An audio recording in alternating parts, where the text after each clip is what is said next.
ইমাম মুয়াজ্জিন মাদ্রাসা শিক্ষকরা এত অবহেলিত কেন? কেন তাদেরকে এভাবে অবহেলা করা হচ্ছে? একজন ইমাম মসজিদের মধ্যে 5 ওয়াক্ত নামাজের সর্বোচ্চ ইবাদতের দায়িত্ব পালন করেন এবং তিনি সমাজের বিভিন্ন মানুষকে বিভিন্ন পাপাচার থেকে অনাচার থেকে বিরত রাখার জন্য সব সময় চেষ্টা করে যান। অথচ যে মানুষগুলি সার্বক্ষণিক আমাদের কল্যাণের কথা চিন্তা করে, আজকে আমরা তাদেরকে ঠকাচ্ছি। আমরা তাদেরকে সামান্য অল্প কিছু বেতনের মাধ্যমে ঠকিয়ে দিচ্ছি। অনেক ইমাম মুয়াজ্জিন এমন আছে, অনেক খতিব সাহেব এমন আছে যাদের পরিবার এমনভাবে চলতেছে যে কারো কাছে বলার কোনো ভাষা তাদের কাছে নাই, এবং আমরা তাদেরকে এভাবেই রেখে দিয়েছি। না, বছরে বছর যায় কিন্তু আমরা তাদের কোনো বেতন বাড়ানোর ব্যাপারে কোনো চিন্তা ভাবনাও করি না। মসজিদ মাদ্রাসার একই অবস্থা। মাদ্রাসা শিক্ষকরাও আজ অবহেলিত। তারা আপনাদের সন্তানদেরকে সঠিক ইসলামের শিক্ষার সঠিক বিধান তাদের অন্তর পর্যন্ত পৌঁছিয়ে দিচ্ছে, তাদেরকে বিভিন্ন অন্যায় থেকে বিরত থাকার শিক্ষা দিচ্ছে, আর আমরা তাদেরকেই অবহেলা করতেছি।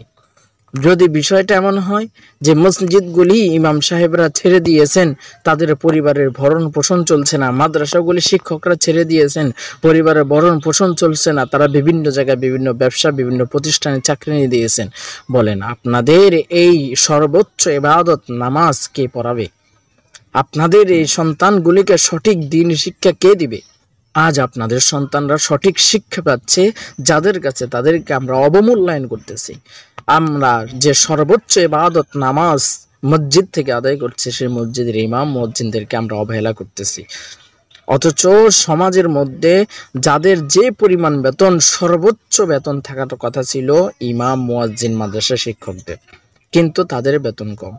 অন্যান্যদের বেতন হাজারে হাজারে লাখে লাখে বেতন পাওয়া যায়, কিন্তু আমার ইহকাল এবং পরকালের ঈমান আমলের সর্বোচ্চ হেফাজতকারী যারা, তাদেরকে আমরা অল্প বেতনের মাধ্যমে আজকে কোণঠাসা করে রাখছি।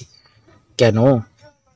তারা আমাদের ঈমানের হেফাজত করেন, আমাদের সন্তানদের আমলিয়াতের হেফাজত করেন, সঠিক দ্বীন শিক্ষা দেন, আজ তাদেরকে আমরা অবহেলা করতেছি।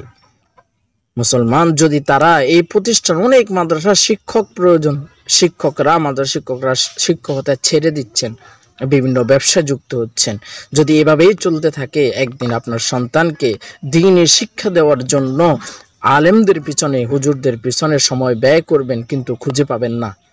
কারণ তাদেরকে আপনারা সঠিক মূল্যায়ন যখন করার দরকার তখন করছেন না, যার কারণে তারা আপনাদের থেকে মুখ ফিরিয়ে নেবে এবং এক সময় আসবে দ্বীনের শিক্ষা দেওয়ার জন্য আলেমদেরকে খুঁজে পাওয়া যাবে না, হাফেজ সাহেবরা আর মাদ্রাসায় চাকরি করবে না। এজন্য নিজেরা সংশোধন হই। কমিটির দায়িত্বে আছে, এরা কিভাবে একজন ইমাম মুয়াজ্জিনকে, একজন মাদ্রাসা শিক্ষককে এভাবে অবহেলা করতে পারে?